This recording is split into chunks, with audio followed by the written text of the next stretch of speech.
Look at here. All right.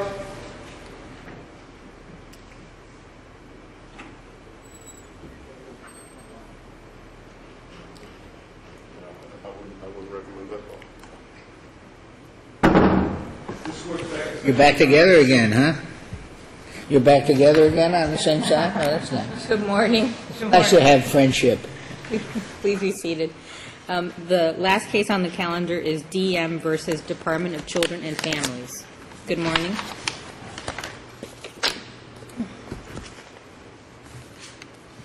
Okay, good morning, Your Honors. Sandford Rockowitz for DM, the mother. I would call the Paramore, I guess I would call him Paramore because I'm used to doing that. I think the focus in this case should really be more on how it developed that the mother lost custody early on. Would you like to save some time for rebuttal? Excuse me? Would you like to save some time for rebuttal? Yes. 2 minutes? 3 minutes? 2 minutes? Okay. Okay. Thank you. All right. Well, essentially, she had a very troublesome relationship with the grandparents. And what was really interesting is in December, she took the child to Miami with the Paramore. She took away from the grandparents. And from December until May, and then in May, the grandparents filed a petition to regain custody, alleging that the Paramore had a violent history, that they visited him and he was very aggressive and he had marijuana in the home. That was basically what they were saying against him. In June of '09, there were bruises of the child found at the daycare. But from January till that time in June, the child was at the daycare living with the mother and the Paramore. And the daycare workers, employees, all testified that the child seemed to be loving towards both of those persons for all that period of time.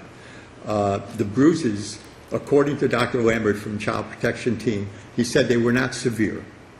And other than those bruises... How old was the child? At that time, I'm trying to remember, not sure, 3 or 4. The child was able to speak. He had bruises inflicted by Inflicted, either the doctor one or said they both were of inflicted by a these spatula. persons, but they weren't severe, so it's okay? No, it's not okay. But they weren't severe. But it's abuse. Yes, it is abuse. But the standard for this case is dangerousness. Would the child be endangered if returned to the mother's custody? It is in danger of further abuse. In danger of further abuse? Yes. I would It's say... in imminent danger of further abuse.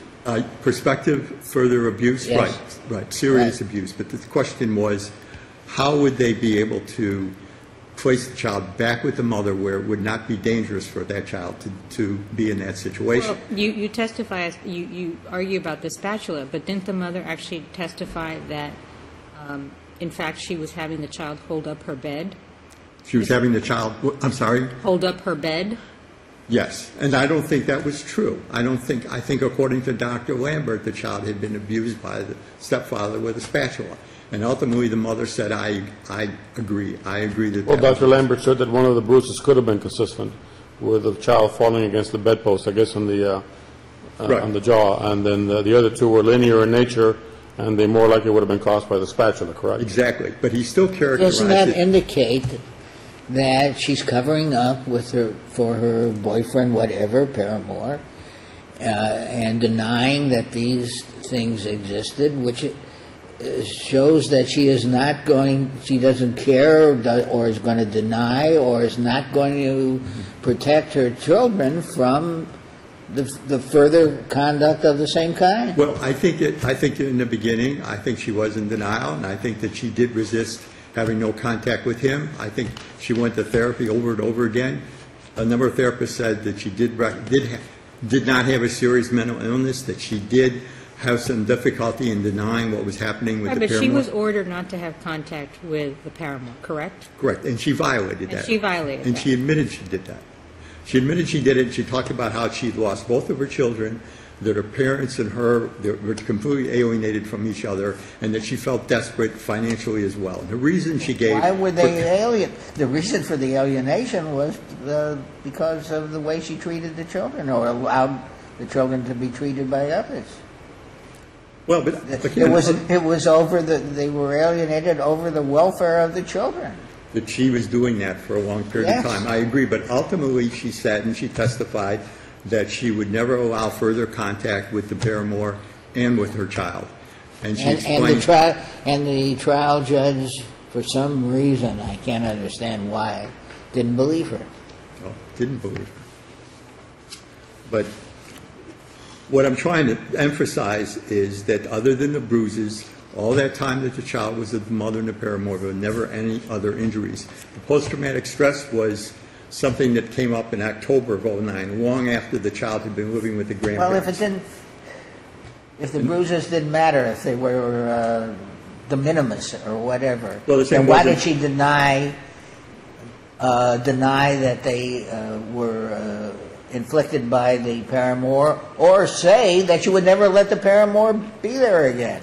It's strictly a question now of credibility, whether you believe her on either one of those two things, that it wasn't the paramour in the first place, or that, which is not true, you just said so yourself, or I don't believe, the finder of fact, don't believe when she says he's not going to come back again. During the 2 years that they had this case ongoing and she was in therapy, there was never a point where they said, remove the paramour from the home and we will place the child back with you. And early on, that's all there were with the bruises, and they could have done that, but that was never something that they offered. I'm not sure that's their obligation. She was Stay ordered away, to have yes, no but not- contact. What else is that supposed to mean, no contact? You can live with someone and have no contact? No contact between him and the child. No, between her I mean, and the the The paramour. mother was ordered to Well, have no contact. That was the other part of it with her and the paramour, and she's saying, I can have contact with him. We no longer be living together. No longer will be an intimate relationship. Which was not true. But I will not allow him to have contact ever again with my child. If I could have my Well, they're living in the same home. This is not Well, supposedly the Biltmore. There was testimony that his parents and his sister said that he lived in their home with them for long periods of time. Right, and I mean, she was ordered to stay away from the paramour. There was surveillance at the paramour's car, was at her apartment before, 5:30 in the morning, and late into the night she continued to have contact and relations with the paramour, despite the fact that she knew that this was the primary impediment to her reunification with the child. I can't dispute that, but what I'm saying is that ultimately she said, this is it. I need to do this, and I Yes, on the day of trial. Well, Right. part of the trial. Counsel, your time is up, and you have some time left for rebuttal. Okay. Thank you very much. Thank you. Good morning, Your Honors. Hillary Kambour for the Guardian Ad Litem program on behalf of Karla Perkins for the Department of Children and Families. We're not splitting our Is she time. letting you argue? She's letting me argue today. Yes, Your Honor. Kind of her. In view of past events, she's forgive and forget, I guess. She's Absolutely. a wonderful person. All water under the bridge. Yes, Your Honor. By your questions, Your Honors clearly understand the issues. In the case that there was competent and substantial evidence that this mother was given services, the primary of which was to understand the trauma that her child suffered while in her custody with the paramour, and by her actions demonstrated that she benefited not at all from those services. I'll point out that in addition to the tapes that Your Honors are aware of, that she expressed an interest in running from the jurisdiction where she given custody of the children so they could be together. And actually, on the day of trial, when she testified he is dangerous and she's never going to see him again, she asked for the no-contact order to be lifted. That was at the same day. So clearly there was evidence for the court to determine that she lacked credibility when she promised that she wouldn't see him and that, in fact, What he about was Mr. dangerous. Rockowitz's argument regarding the single-parent TPR? Is there any merit to that? Under 38.811 sub 6 sub D, I think it is, for the protection of the child, that's certainly permissible, is it not? Absolutely. And there's very little case law interpreting that subsection, Your Honor, the language protection of the child demanded. But the case law that is out there just says that the court needs to articulate what that what protection, what the problem is. And in this case, the court did precisely that. The court detailed that the child has suffered harm, physical harm, and PTSD as a result of whatever trauma she experienced while living, and that any mention of going back to their custody together further was a trigger for further trauma. She had to go back into therapy.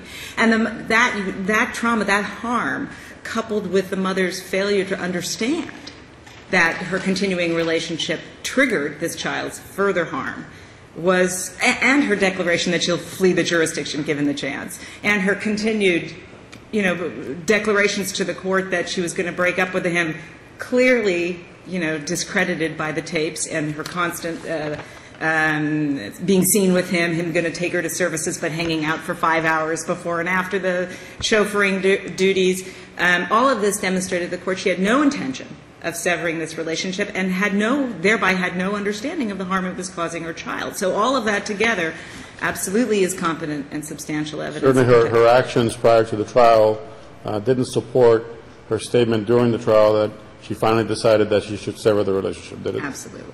Absolutely. And after the trial, Your Honor, when she asked for the no-contact order to be lifted. So for all of these reasons, unless the court has other questions, we would ask for an affirmation. Thank you very much. Counsel, would you like some time for rebuttal?